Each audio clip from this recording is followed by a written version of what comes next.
Okay, this is the fourth lecture in week 3. It's your last one, and we're going to be focusing on the civil rights movement today, which begins in the 1950s amidst all of the other things that we've been talking about, the 1950s culture and the fear and the anxiety. We're also going to have this civil rights movement that begins in 1954.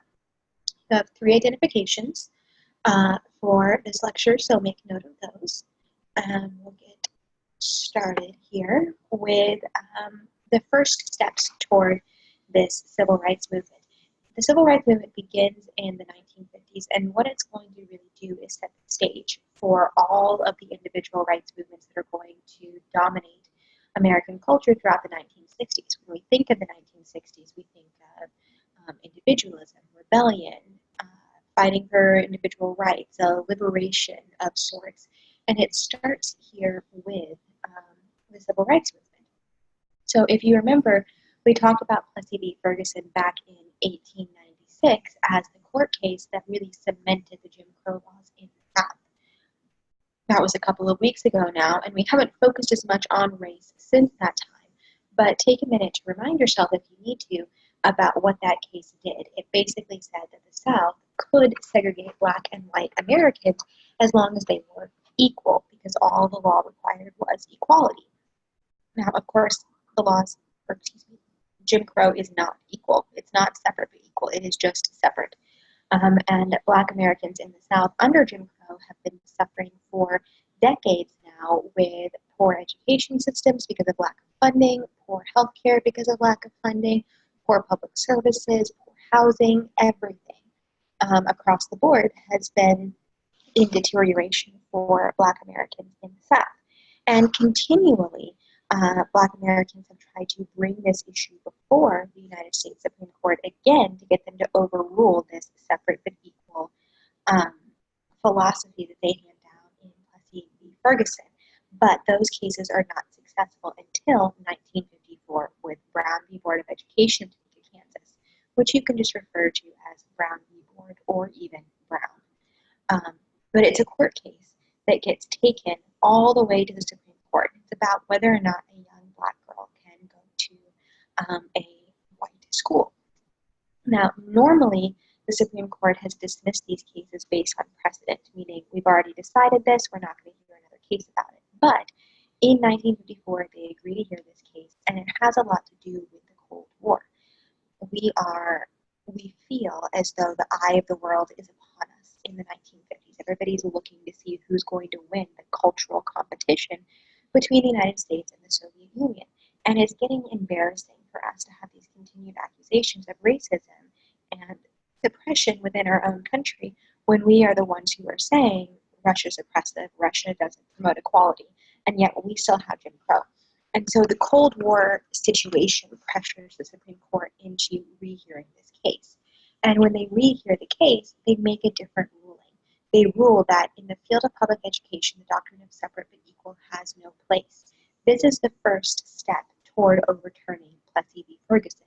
It doesn't overturn it in entirety because it's specifically about the field of public education, but it's a big step toward getting rid of segregation and Jim Crow laws on the whole. The reason that this is not such an immediately amazing thing is because the court says that schools must desegregate with, quote, all deliberate speed. That's a very vague timeline. It basically means when it's convenient for you. If I told you, submit your test to me this week with all deliberate speed, you would all get it to me at the very last moment possible, probably because you would wait, you would be able to delay, and if I said anything to you, you would be able to say back to me, well, you didn't really give us a timeline for that. So the Southern schools feel no pressure to begin the desegregation process and are very much still opposed to the idea of desegregation. Of course, we are all familiar with the Little Rock Central High instance where 9 black students attempted to desegregate the Little Rock High School and faced a great deal of opposition and violence to that. That is one instance of how difficult it was to desegregate schools in the South. In fact, the following year, in 1958, rather than have desegregated schools, the governor of Arkansas shut down the Little Rock public school system rather than having desegregation. So a very intense reaction to this.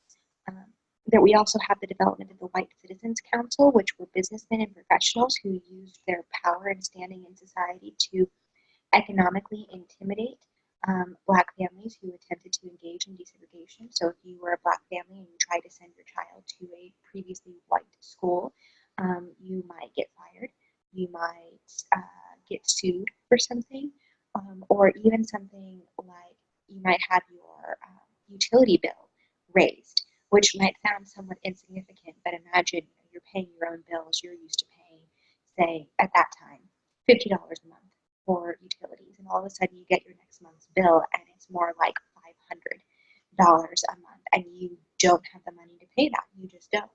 And so you are faced with, well, take my child out of this school and get my utility bill returned to what it used to be, or go without electricity and running water. So there was a lot of backlash. In addition to economic intimidation, we of course still have the KKK, which was engaging in its same form of physical, violent intimidation against Black families. One of the most well-known instances of the KKK's action and violent intimidation was the case of Emmett Till, who is pictured right here. He was a young boy, about 11 years old, and he actually lived in the North, but he was in the South visiting family members, and he made the mistake of violating a Jim Crow law unknowingly by speaking to a white woman, a white owner of the store that he was in what she considered to be a disrespectful way. And he was dragged out of his house by her husband and his brothers and killed, drowned and beaten and mutilated until when they found his corpse, he looked like this right here. And the reason that he's such a well-known case is not because this was unusual behavior. This kind of thing happened all the time. But because his mother, who again lived in the North, when she held his funeral, she refused to do a closed casket funeral. She insisted on it being open, and it got picked up by the media.